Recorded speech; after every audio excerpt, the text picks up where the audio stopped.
12 putra tersebut pastinya tidak semuanya yaitu memiliki keturunan yang berlanjut, dan juga khususnya dari 12 ini adalah dari istri yang kedua setelah istri yang pertama yang diperintahkan oleh Ibrahim alaihissalam untuk diganti dengan istri yang baru. Dari 12 anak ini, keturunan Ismail bin Ibrahim, istrinya adalah Maddah. Istrinya adalah Maddah. Ini juga meluruskan daripada ada salah seorang yang nampaknya memang tidak tepat dan kurang beradab. Karena sifatnya sebenarnya memberikan contoh teladan yang tidak benar dan tidak tepat. Apalagi karena ada unsur yang namanya yaitu sedikit candaan atau bahasanya pleset. Subhanallah, sangat menyedihkan. Subhanallah. Sebenarnya yang bersangkutan harus minta maaf kepada umat Muhammad sallallahu alaihi wasallam. Ketika menanyakan salah satu pertanyaan kepada waktu itu di salah satu acara anak-anak, siapa istri daripada Nabi Ismail alaihissalam? Salah seorang daripada anak-anak tadi yang sebenarnya harus diluruskan, diajarkan, dicontohkan yang baik dan seterusnya, dia menjawab istrinya adalah Bumail. Bayangkan, subhanallah. Inna lillahi wa inna ilaihi raji'un. Perlu diklarifikasi kembali sebenarnya yang bersangkutan, apa memang benar seperti ini terjadi atau memang ada beberapa yang mengedit lagi atau dan seterusnya. Karena sebenarnya ini bukan masalah kecil, bukan masalah sederhana, bukan masalah sederhana sebenarnya.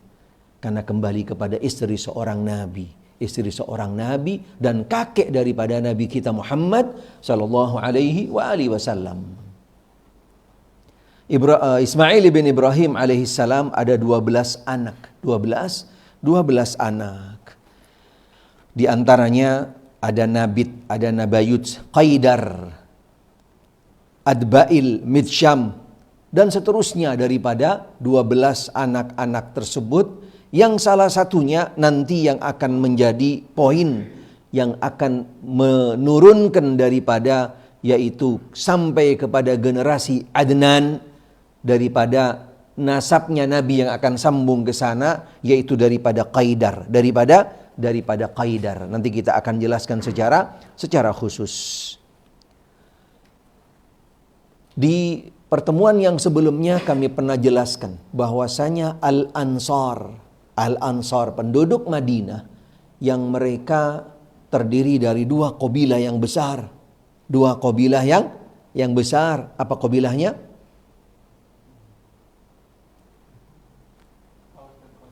Aus, Khazraj, Masya Allah. Kayaknya hayak-hayak jawabannya gitu ya. Malu-malu mau jawab gitu kan. Subhanallah. Penduduk Madinah yang terkenal sebelum hijrah, mereka adalah Aus dan Khazraj. Menurut riwayat bahwasanya mereka itu adalah tidak ada hubungan dengan keturunan Ismail bin Ibrahim alaihissalam. Karena mereka keturunan daripada Qahtan yang datang dari Yaman, yang datang dari Yaman. Karena keturunan Ismail bin Ibrahim dari Syam tentunya. Ketika kembali kepada yaitu Ibrahim alaihissalam, walaupun hidupnya Nabi Ibrahim, hidupnya besarnya Nabi Ismail alaihissalam, waktu itu beliau di Hijaz. Tapi Ibrahim alaihissalam, beliau lebih banyak hidupnya waktu itu ya di Palestina atau di Syam.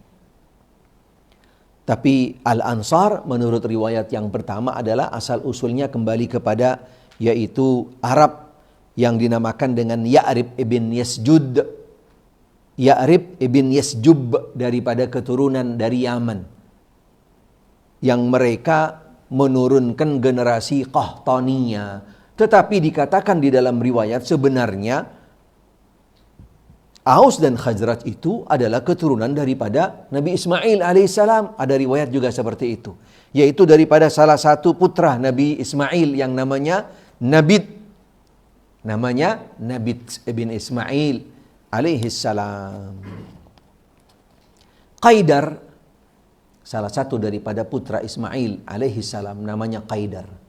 Ibn Ismail, beliau menetap di Mekkah. Lahirlah dari Qaidar ini yaitu Adnan dan anaknya namanya Ma'ad. Namanya Ma'ad. Dari Ma'ad menurunkan beberapa anak-anak keturunan, di antaranya Iyad, ada Anmar, Anmar, ada Rabi'ah, ada Mudhar. Ada Rabi'ah, ada Mudhar. Dua anak ini yang menurunkan kabilah keturunan yang panjang dan besar. Rabi'ah dan Mudhar. Karena Mudhar ini nanti yang akan menyambungkan Nabi SAW ke Adnan. Ke Adnan. Rabi'ah menurunkan beberapa anak. Asad, Anzah, dan Abdul Qais. Dari Mudhar ada Qais, Adnan, dan juga Ilyas. Dari Mudhar yang menurunkan keturunan yang nanti akan sampai kepada Nabi SAW dari Ilyas. Ilyas, Mudhar, kemudian Ma'ad, kemudian kepada yaitu Adnan. Dari Ilyas ini banyak menurunkan beberapa keturunan. Dari keturunan Mudhar tadi ada Qais dan juga ada Ilyas. Kalau dari keturunan Qais itu seperti Bani Sulaim, mereka juga termasuk penduduk Madinah nanti pada akhirnya, termasuk daripada yaitu salah satu daripada penduduk ahli Madinah. Bani Sulaim, Bani terus memiliki keturunan. Kemudian Hudzail ibn Mudrikah, Hawazin dan Ghatafan. Hawazin dan Ghatafan ini daripada keturunan yaitu Qais. Tapi dari Ilyas ada Tamim ibn Murrah, Hudzail ibn Mudrikah, Kinana ibn Khuzaimah. Ini dia. Ini sudah mulai mendekat kepada yaitu nasabnya Nabi SAW. Karena Nabi SAW daripada Kinana bin Khuzaimah, yang dilanjutkan kepada Iyas, Iyas kepada Mudhar, Mudhar kepada Ma'ad, Ma'ad kepada Adnan. Kepada Adnan. Adnan salah satu daripada yaitu keturunan daripada Qaidar ibn Ismail alaihissalam. Dari Kinana yang menurunkan yaitu qabilat Quraisy. Qabilat Quraisy. Dan ini cukup besar dan banyak sekali qabilahnya yang ada di bawah qabilat Quraisy. Quraisy itu adalah anak cucu daripada Fihr ibn Malik. Fihr ibn Malik. Fihr ibn Malik, dan ini juga termasuk daripada yaitu silsilah nasabnya Nabi Muhammad sallallahu alaihi wa alihi wa sahbihi wasallam. Antaranya daripada keturunan Quraisy yaitu yang putranya tadi Fihr, anak cucu daripada Fihr, Malik ibn Nadar ibn Kinana. Di antaranya Syam ada Adi dari qabilat Quraisy. Ada beberapa sahabat Nabi SAW Quraisy, tapi dia bukan daripada yaitu qabilahnya Nabi, tapi Quraisy. Dari suku aslinya Nabi adalah Bani Hashim, seperti Abu Bakar, seperti Umar bin Khattab radhiyallahu an, seperti Utsman bin Affan. Mereka Quraisy, tapi mereka bukan daripada Bani Hashim. Mereka bukan daripada Bani Hashim.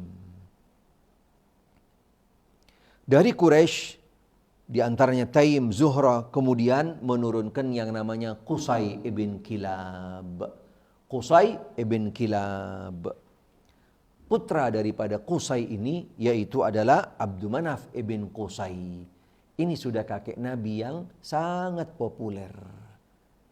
Hafal kan? Nasab Nabi minimal sampai Kilab. Hafal nggak? Di luar kepala ya? Masya Allah. Alhamdulillah, jazakallah khair. Insya Allah kami yakin hafal terus terang. Karena mudah, cuman 5 saja. Cuman 5 saja. Coba sebutkan. Siapa? Coba yang di luar kepala Pak. 5 saja Pak. 5, jangan sampai ke Adnan, jangan sampai ke Adnan. Kalau sampai ke Adnan sekitar 40, sekitar 40. 5 saja. Siapa coba? Nanti kita akan bahas secara khusus di dalam bab perang tentang nasab Nabi Shallallahu Alaihi Wasallam. Dari Quraisy tadi paling tidak di sana jelas ada catatannya, dan ini semuanya berdasarkan riwayat-riwayat yang sahihah. Karena ini termasuk salah satu daripada bukti bahwasanya yaitu yang datang dari Nabi Muhammad Shallallahu Alaihi Wasallam yang berkaitan dengan beliau Shallallahu Alaihi Wasallam.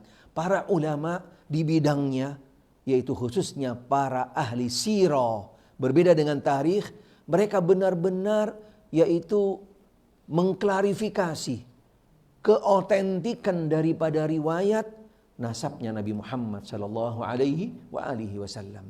Karena nasab beliau benar-benar tercatat sampai di dalam catatan yang mereka memang punya bukti keotentikannya. Tapi ketika sudah melewati kepada batasan yang memang tidak bisa dipastikan, mereka katakan bahwasanya dari tingkat kakek ini sampai ke sini tidak ada riwayat yang sahihah. Khususnya dari Adnan sampai kepada Ismail alaihissalam, itu yang menjadi catatan dari para ulama.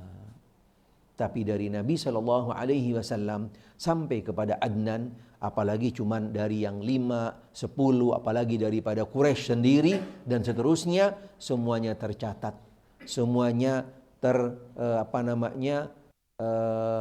terkumpul di dalam riwayat-riwayat yang sahihah, riwayat-riwayat yang sahihah. Karena kembali kepada yaitu skenario,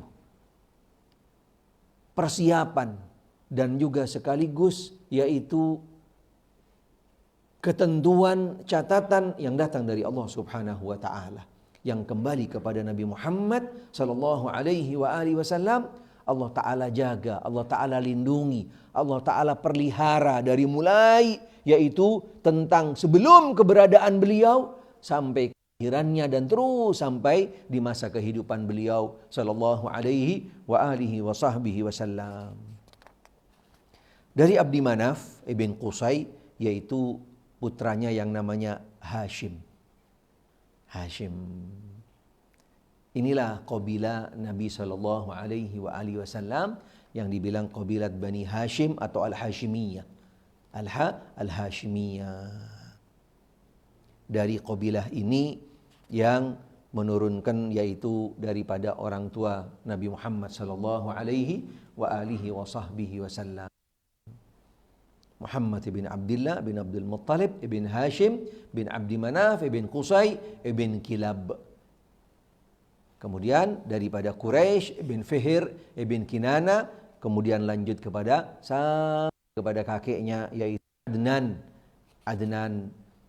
bin Qaidar, Adnan ibn Qaidar ibn Ismail alaihi wassalatu wassalam. Nabi Shallallahu Alaihi Wasallam pernah bersabda dalam salah satu hadis menjelaskan tentang bahwasanya nasab beliau tadi dari Quraisy yang menurunkan daripada Fihr tadi ibn Kinanah, daripada Fihr ibn Nadir, daripada Kinanah. Nabi bersabda dalam hadis yang sahih, Inna Allah astafa min waladi Ibrahim Ismail, wastafa min waladi Ismail Kinanah. Ini dia. Padahal Kinanah keturunan keberapa tuh? Subhanallah. Kinanah daripada keturunan Ilyas. Daripada keturunannya Ilyas. Yang dari Kinanah yang nantinya akan menurunkan yaitu Quraisy, Fihr ibn Malik ibn Mudar. Kemudian terus sampai kepada Qusay ibn Kilab. Dan juga Abdu Manaf ibn Qusay dan seterusnya. Kemudian Nabi mengatakan, Wastafa min bani Kinana Quraisyan. Berarti yang datang daripada Kinana ada beberapa qabilah, ada beberapa keturunan, tapi Allah Ta'ala pilih dari Kinana Quraisy. Wastafa Quraisyan Bani Hashim. Wastafa min Quraisy atau wastafa min Quraisy Bani Hashim. Kemudian yang terakhir, wastafani min bani Hashim. Atau kama qala alaihi salatu wassalam. Sesungguhnya Allah telah memilih Ismail daripada cucu Ibrahim, memilih Kinana daripada cucu Ismail, dan memilih Quraisy daripada anak cucu Bani Kinana, memilih Bani Hashim dari keturunan Quraisy, dan memilihku dari keturunan Bani Hashim. Sallallahu alaihi wa alihi wasallam.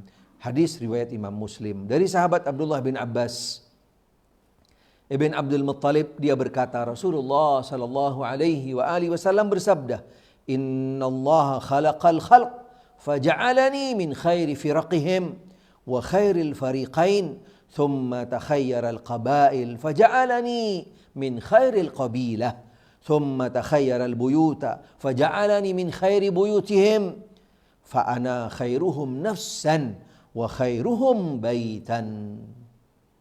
Sesungguhnya Allah telah menciptakan makhluk, lalu Dia menjadikan sebaik-baik golongan mereka dan sebaik-baik dua golongan, kemudian memilih beberapa kabilah, lalu menjadikanku bagian dari sebaik-baik kabilah, kemudian memilih beberapa keluarga, lalu menjadikanku bagian dari sebaik-baik keluarga mereka, maka aku adalah sebaik-baik jiwa di antara mereka dan sebaik-baik keluarga di antara mereka. Hadis riwayat Imam At-Tirmidzi. Riwayat Al-Imam At-Tirmidzi. Setelah anak-anak Adnan beranak pinak, mereka berpencar di berbagai tempat di penjuru Jazirah Arab, menjelajahi tempat yang banyak curah hujannya dan ditumbuhi oleh rerumputan. Abdul Qais dan marga-marga Bakr ibn Wa'il serta marga daripada Tamim pindah ke Bahrain, menetap di sana, sedangkan Bani Hanifah ibn Sya'b ibn Ali ibn Bakr bergerak menuju ke Yamama dan singgah di Hijr, ibu kota Yamama. Semua keluarga Bakr ibn Wa'il mendiami sepanjang tanah jazirah. Saif ibn Khazimah hingga mencapai laut, kemudian pinggiran tanah bebas Irak. Subhanallah. Mereka terus menyebar ke berbagai tempat, terus ke Al-Ablah hingga Haita. Ini mulai masuk ke, yaitu lebih mendekat ke Syam. Taghlib menetap di jazirah dekat kawasan Efrat. Di antaranya terdapat negara-negara yang pernah menjadi tangga kabilah Bakar, sedangkan Bani Tamim menetap di daerah pedalaman Basra, di daerah yaitu Irak sekarang. Subhanallah.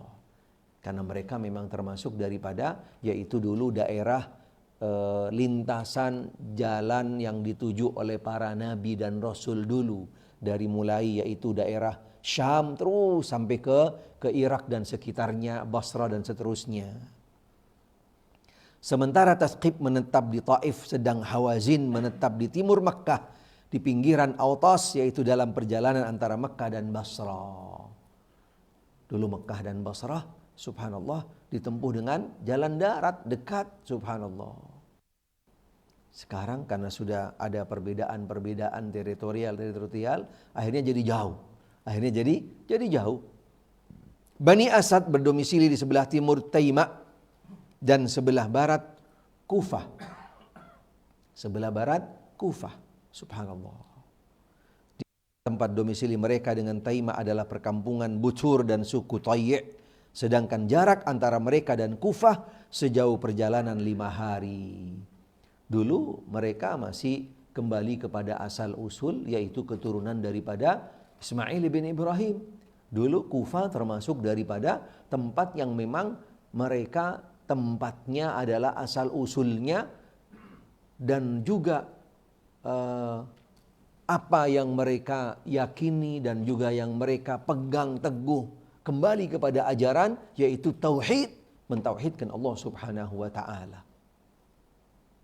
Di Tihama tersisa beberapa marga Kinana, sedangkan di Mekah tinggal beberapa marga Quraisy. Ini dia.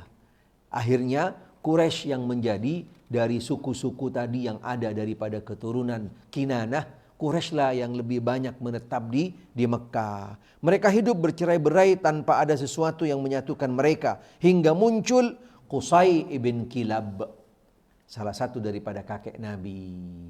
Beliau termasuk tokoh dan juga termasuk yaitu seorang yang karismatik yang bisa mengumpulkan, yang bisa dijadikan panutan dan juga bisa dijadikan yaitu kepala suku, imam pada waktu itu.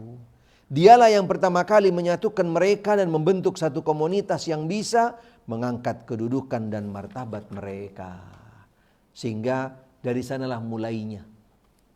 Bagaimana nanti dari Mekah itu yang diawali daripada kakeknya Nabi Qusay ibn Kilab yang sampai nanti turun temurun terus Mekah itu dikuasai oleh yaitu keturunan daripada Qusay, daripada keturunan tadi Kinana dari Bani Hashim, daripada Bani Hashim yang nantinya akan menurunkan daripada Qusay ibn Kilab. Sehingga alurnya jelas, subhanallah. Karena ini seperti yang kami sampaikan tadi termasuk salah satu daripada skenario yang Allah Subhanahu wa taala persiapkan untuk nantinya dipilih keturunan yang mana dan juga tempat di mana yang akan dilahirkan hamba Allah Ta'ala yang mulia.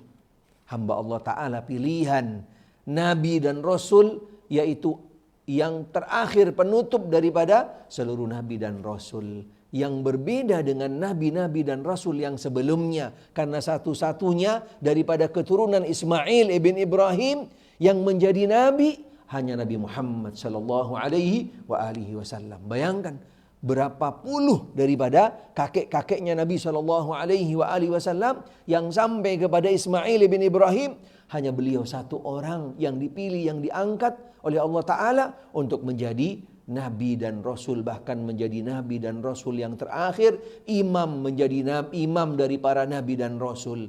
Berbeda dengan keturunan Ishak daripada saudaranya Ismail, karena Ismail lebih tua daripada Ishak. Beda antara Ismail dengan Ishak kira-kira sekitar 13 tahun bedanya. Disebutkan di dalam perjanjian lama, kitab Kejadian bahwa umur Ismail lebih tua 13 tahun daripada Ishak. Subhanallah. Berarti cucu-cucu Ishak yang hampir tidak sedikit daripada cucu Ishak yang menjadi Nabi dan Rasul sangat banyak. Subhanallah. Walaupun beliau yaitu lahirnya 13 tahun setelah Nabi Ismail. Karena Nabi Ismail adalah putra yang pertama daripada Nabi Ibrahim alaihissalam. Tapi tidak ada satupun daripada keturunan Ismail ibn Ibrahim yang menjadi Nabi dan Rasul kecuali Nabi kita Muhammad sallallahu alaihi wa alihi wa sahbihi wasallam. Kemudian yang kedua, setelah kita sudah mulai mengenal tentang bagaimana alur tadi tentang keturunan nasab Nabi Muhammad sallallahu alaihi wasallam sampai ke Mekah, sampai ke Mekah. Yang tadinya yaitu diawali daripada keturunan Quraisy, daripada Kinana, Quraisy, dari Quraisy adalah daripada Qusay ibn Kilab, daripada Qusay ibn Kilab. Beliaulah yang menetap bahkan menguasai daripada Mekah sampai keturunannya, sehingga Ka'bah pada waktu itu tidak diberikan kecuali kepada Abdul Muttalib, kakek Nabi SAW, yang pegang kunci Ka'bah waktu itu. Ketika datang Abraha untuk menghancurkan Ka'bah, Abdul Muttalib tidak bisa berbuat apa-apa. Pada waktu itu tidak punya pasukan, tidak punya kekuatan. Dia cuma nyatakan kepada tentara Abraha pada waktu itu yang akan menghancurkan Ka'bah, saya bukan milik saya Ka'bah. Saya cuma akan mengambil milik saya yang ada di sekitar Ka'bah. Wal bait rabbun yahmiha. Subhanallah, bayangkan kakeknya Nabi sallallahu alaihi wasallam masih meyakini ada Rabb yang menjaga, yang melindungi daripada Ka'bah. Subhanallah. Sebenarnya mereka secara rububiyah meyakini dengan Allah Subhanahu wa taala. Tapi masalah uluhiyah nanti akan ada sebab-sebabnya. Kenapa bisa berubah? Nanti akan ada poin khusus tentang bagaimana keyakinan yang mengalami perubahan daripada keyakinan awal. Siapa tokoh utama yang membawa kesyirikan masuk ke Mekah. Ada yang tahu siapa tokohnya? Namanya siapa? Nah? Yang udah pernah dengar jangan. Abu Zaid pernah ikut kajian kali itu, dengar dia. Yang tahu namanya dapat bonus diskon umroh. Benar, insyaAllah. Habis Syawal yang mau ikut gabung bareng insyaAllah. Wah, dapat bonus insyaAllah. Voucher. Karena lama namanya juga langka. Ternyata beliau orang yang pertama masuk ke Mekah dan dia termasuk daripada satu orang ahli Mekah asli. Allah bawa ke Mekah yang namanya berhala. Subhanallah, jangan lama-lama. Pasti ada yang browsing nanti lama-lama nanti. Ditutup udah pertanyaannya. Bener ya kan? Iya, zaman sekarang Masya Allah ustadznya langsung connect. Ustadznya bisa langsung connect, Masya Allah. Taib. Nanti kita akan jelaskan ketika menjelaskan tentang bagaimana keyakinan yang ada di sekitar Mekah pada waktu itu. Sebelum daripada kelahiran Nabi Muhammad SAW. Karena pada dasarnya mereka awalnya kembali kepada kultur, kembali kepada kearifan lokal. Wah, rasanya nih mengadopsi, gitu kan? Nah. Yang intinya adalah sejalan dengan budi pekerti yang baik. Subhanallah. Karena kembali kepada ajaran yang datang daripada Nabi Ibrahim alaihissalam. Tapi akhirnya dengan tokoh tadi itulah yang merubah daripada keyakinan, pemahaman yang ada di Mekah.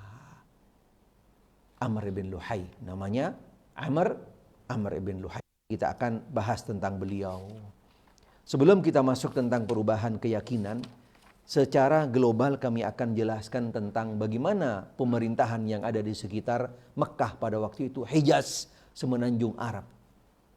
Pemerintahan yang ada pada waktu itu di sekitarnya. Karena ini juga akan menjadi salah satu daripada yaitu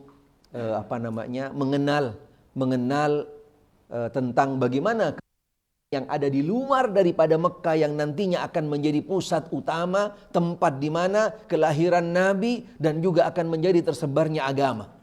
Sehingga sebelum nanti masuk kembali kepada di dalam Mekah, kita kenali dulu di luar. Apa yang ada di luar daripada pemerintahan yang ada di sekitar.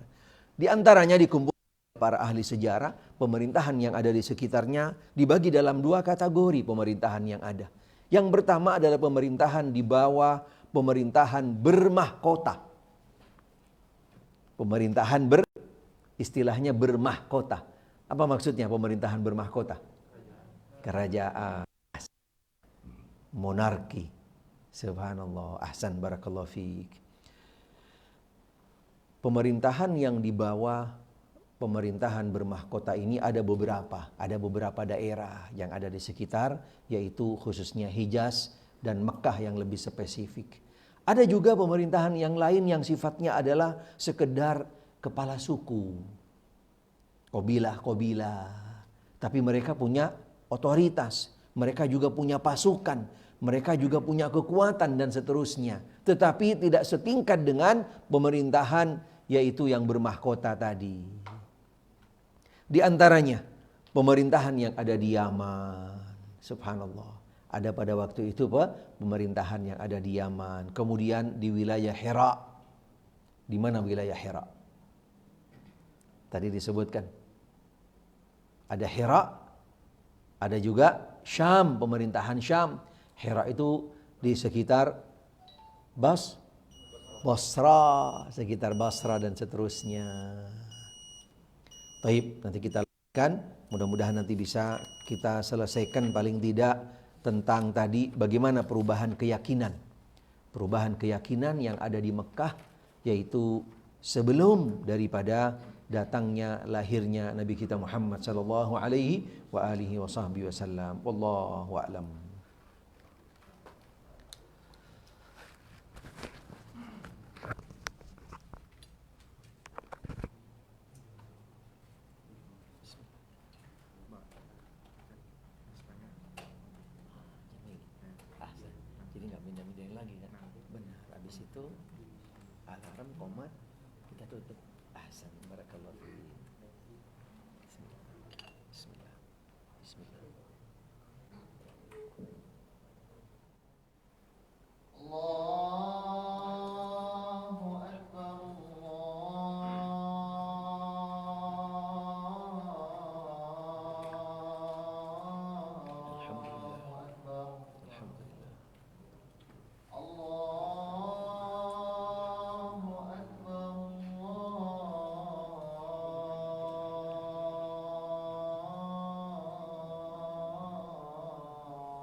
Baik,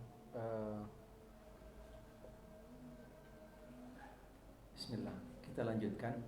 Mungkin lebih efisien nampaknya, biar sekali jalan. InsyaAllah nanti setelah alarm bunyi, InsyaAllah alarm iqamah atau alarm subuh, InsyaAllah dua-duanya alarm kan? Dua-duanya alarm, InsyaAllah. Nah, kita lanjut beberapa pemerintahan tadi yang ada di sekitar Mekah, dan khususnya yang nanti kembali kepada pemerintahan yang ada di dalam Mekah. Bagaimana proses sampai akhirnya mengembalikan tadi, menjadikan pemimpin atau yang menguasai daripada Mekah khususnya, dan juga beberapa teritorial yang penting yang ada di Mekah, yang nanti juga yaitu kembali kepada keturunan atau nasab Nabi sallallahu alaihi wasallam, dari salah satu kakek Nabi sallallahu alaihi wasallam. Pemerintahan yang pertama tadi di Yaman, kemudian di wilayah Hira, kemudian wilayah Syam, kemudian ada beberapa pemerintahan yang sifatnya yaitu dalam bentuk emir tadi, yang ada di Hijaz, yang ada di sekitar Hijaz. Kemudian beberapa pemerintahan di seluruh negeri Arab, serta sedikit nanti, mudah-mudahan waktunya mencukupi, tentang kondisi politik yang ada. Bagaimana sebenarnya kondisi politik yang ada di Mekah. Ini bukan kembali kepada masalah keyakinan, tapi kondisi politik saja di Mekah sudah memberikan sebuah kondisi yang memang menjadi salah satu inti yang dibenahi oleh Nabi sallallahu alaihi wasallam ketika beliau diutus oleh Allah Subhanahu wa taala menjadi nabi dan rasul.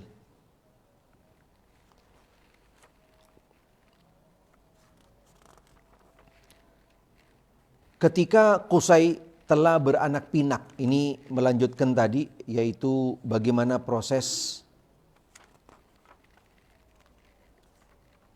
pemerintahan atau penguasaan terhadap yang ada di sekitar Mekah. Lebih spesifiknya adalah di sekitar Mekah. Karena disebutkan dalam pertemuan sebelumnya, dengan masuknya beberapa yaitu suku keturunan daripada khususnya dari Kinanah, yang mereka juga khususnya Qaidar yang menetap di Mekah, yang berdampak penduduk awal yang ada di sana daripada suku Jurhum, mereka tergeser keluar dari Mekah. Tatkala orang-orang Jurhum akan mengungsi keluar Mekah, mereka menyumbat sumur Zam-Zam dan menghilangkan jejak posisinya serta mengubur beberapa benda di dalamnya. Karena sejak itu sumur Zam-Zam tidak terdeteksi kembali, tidak terdeteksi hingga sampai nanti di zamannya daripada yaitu Abdul Muttalib. Zamannya Abdul Muttalib, daripada salah satu kakek Nabi Muhammad sallallahu alaihi wasallam. Melalui beberapa riwayat yang dijelaskan di dalam sejarah. Ibnu Ishaq berkata, Amr ibn al-Harith ibn Maddah al-Jurhumi keluar dengan membawa pintalan Ka'bah dan Hajar Aswad, lalu mengubur keduanya di sumur Zam-Zam. Kemudian dia dan orang-orang Jurhum yang ikut bersamanya berangkat menuju Yaman. Mereka sangat sedih sekali karena harus meninggalkan kenangan di kota Mekah dan kekuasaan yang pernah mereka pegang di sana. Untuk mengenang hal itu, Amr merangkai sebuah syair. Ada syairnya, salah satu daripada keturunan Jurhum tadi. Kemudian dilanjutkan, yaitu akhirnya sampai perpindahan tadi itu kepada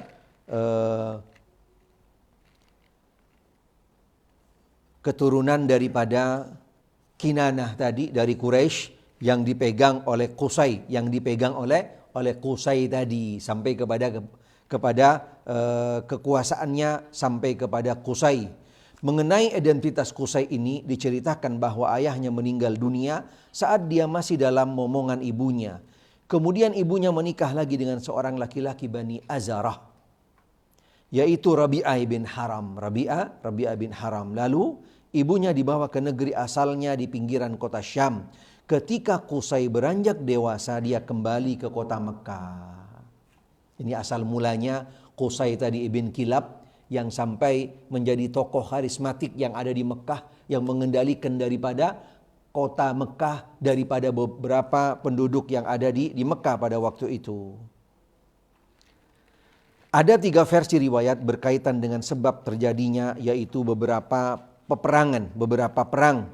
Di antaranya bahwa antara daripada keturunan Qusay tadi yang sudah beranak pinak dan mereka memiliki harta yang melimpah, pangkatnya semakin tinggi dan bersamaan dengan itu Hulail telah tiada. Dia menganggap dirinya yang paling berhak atas urusan Ka'bah dan kota Mekah daripada Khuza'ah, daripada Bani Bakar. Sebab suku Quraisy adalah pemimpin dan pewaris tunggal keluarga besar Ismail. Lantas dia membicarakan hal ini dengan beberapa pemuka Quraisy dan Bani Kinanah dalam upaya mengusir Khuza'ah dan Bani Bakar dari kota Mekah. Sementara mereka yaitu menyambutnya. Ini kisahnya, akhirnya dilanjutkan daripada, yaitu dari Qusay, dilanjutkan daripada keturunan daripada Qusay. Kemudian secara singkat dijelaskan bahwasanya di zaman bagaimana Qusay memerintah atau memegang kekuasaan yang ada pada waktu itu ketika di Mekah, sang pemecah masalah kekuasaan Qusay atas penanganan kota Mekah dan Ka'bah berlangsung pada pertengahan abad 5 miladi. Tahun 440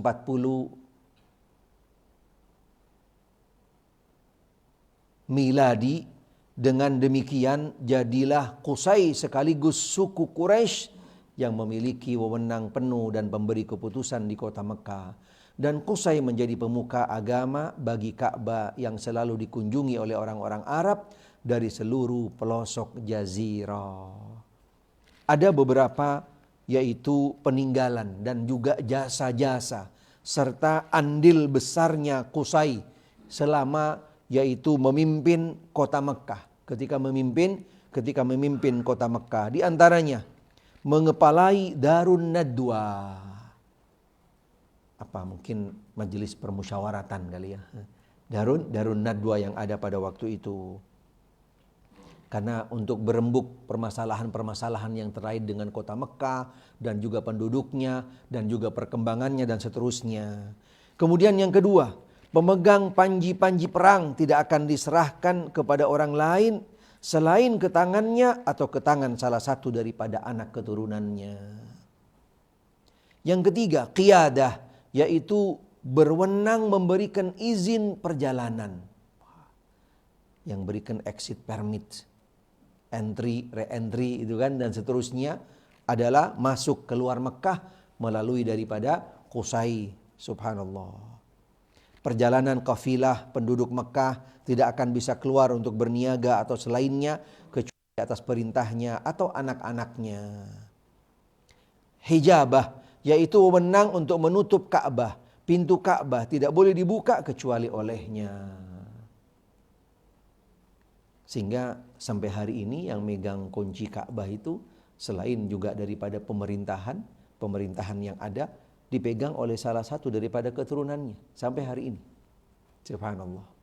Sehingga ketika akan dibuka Ka'bah dalam setahun tuh ada 2 kali dibuka. Kadang di awal di akhir di bulan yang pasti di awal tanggal 1 Dzulhijjah itu pasti dibuka. Yang kedua sifatnya tentatif, sifatnya tentatif. Kalau tahun-tahun sebelumnya di zaman Sami ketika di sana, ketika selesai perlombaan yaitu penghafal Quran seluruh dunia, pemenangnya yang nomor 1 bisa masuk ke dalam Ka'bah. Pemenangnya bisa masuk dalam Ka'bah. Itu juga yang sifatnya tentatif, pintu Ka'bah dibuka. Kemudian beberapa poin lagi. Selain dari tadi hijabah yang dipegang oleh Qusay yang nanti diteruskan oleh anak-anaknya, termasuk juga oleh yaitu keturunan daripada Qusay Abdul Muttalib. Karena keturunan Quraisy ini sampai hari ini di Mekah ada, masih ada keturunannya. Yang kelima, siqaya. Berwenang menangani masalah air minum bagi para jemaah haji. Subhanallah. Ini belum ada risalah agama Nabi Muhammad sallallahu alaihi wasallam. Subhanallah. Tapi mereka juga sudah menangani yang namanya urusan as-siqayah, yaitu mempersiapkan minuman, kemudian juga memfasilitasi air-air di tempat-tempat inti utama dalam pelaksanaan haji, dari mulai di Mekah, di luar Mekah dan seterusnya. Karena itu juga sampai hari ini berlanjut. Sampai hari ini berlanjut daripada keluarga-keluarga mereka. Subhanallah, ketika yang berkaitan dengan as-siqayah, yaitu yang sifatnya memberi minum para jemaah haji khususnya, subhanallah, mereka berlomba-lomba luar biasa sampai hari ini. Termasuk salah satunya nanti juga akan dikisahkan yang paling terbesar di sepanjang sejarah yang memfasilitasi air untuk membantu daripada para jemaah haji, yaitu istri daripada Khalifat Harun ar-Rasyid. Istri daripada Khalifat Harun ar-Rasyid. Kalau kita lihat di Arafah itu ada salah satu bukit masih ada peninggalannya. Di sepanjang bukit tersebut ada jalur irigasi. Yang irigasi tadi itu menyambung sampai ke daratan tinggi di selatan Mekah, yaitu ke Taif.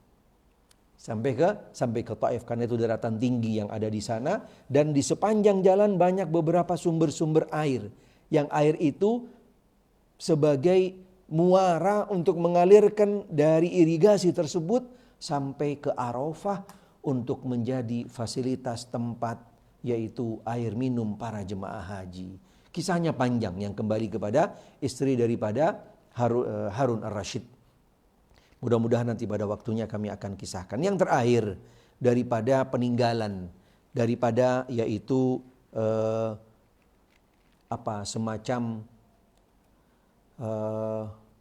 berapa proyek-proyek besar yang dilakukan oleh Qusay yang dilanjutkan oleh keturunannya. Selain tadi yaitu memimpin Darun Nadwah, kemudian memegang panji perang, kemudian memegang izin untuk orang yang keluar masuk daripada Mekah, dan juga yaitu memegang kunci Ka'bah, tutup Ka'bah dan seterusnya, serta juga memfasilitasi minum. Terakhir, rifadah, menyediakan makanan. Subhanallah, selain air minum, mereka juga menyediakan yang namanya yaitu makanan. Untuk siapa? Dalam hal ini menyediakan makanan khusus buat tamu-tamu mereka jemaah haji. Qusay mewajibkan kharaj, semacam pajak kepada kaum Quraisy yang dikeluarkan pada setiap musim haji dari harta mereka untuk diserahkan kepada Quraisy. Lantas hal tersebut dipergunakan untuk makanan buat jemaah haji, khususnya bagi mereka yang tidak memiliki uang dan bekal yang cukup. Ini salah satu kultur, salah satu turun-temurun yang ada, dan mereka tetap jaga dari mulai, yaitu perjalanan sebelum daripada Qusay. Karena menjadi salah satu daripada akhlak yang mulia, peninggalan daripada Nabi Ibrahim alaihissalam adalah menjamu tamu. Dalam Al-Quran juga dikisahkan bagaimana dalam proses Nabi Ibrahim ketika dikabarin akan mendapatkan keturunan, beliau datang, ada tamu, subhanallah, tamu, dan itu menjadi salah satu daripada sebagai bentuk kultur dan juga akhlak beliau yang mulia.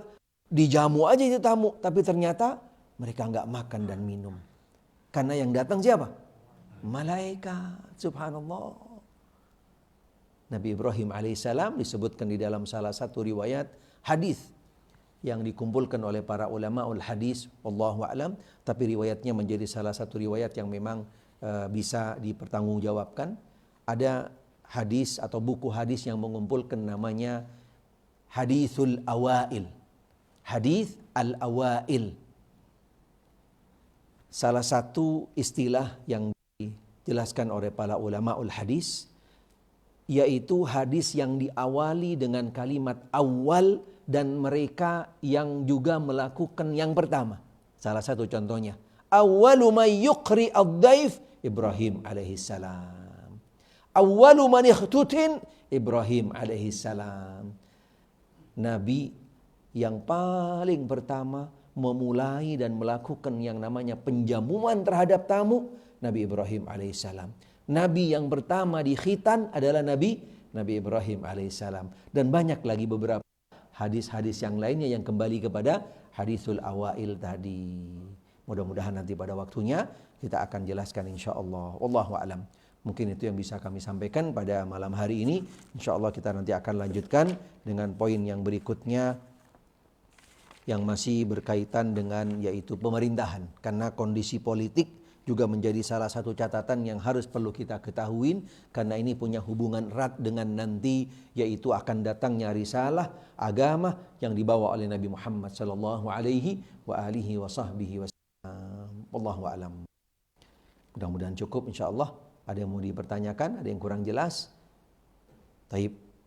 Mudah-mudahan apa yang kami sampaikan bisa menjadi ilmu yang bermanfaat, khususnya buat diri kami dan juga buat jamaah sekalian. Yang benar datangnya dari Allah Ta'ala, yang salah dari diri kami. Mudah-mudahan Allah Ta'ala memaafkan kami. Dan akhirnya kita tutup dengan doa kafaratul majlis. Barakallahu wa bihamdik, asyhadu an la ilaha illa anta astaghfiruka wa atubu ilaik. Wa sallallahu wa sallam ala Muhammadin wa alihi wa sahbihi wa sallam. Walhamdulillahi rabbil alamin. Wassalamualaikum warahmatullahi wabarakatuh.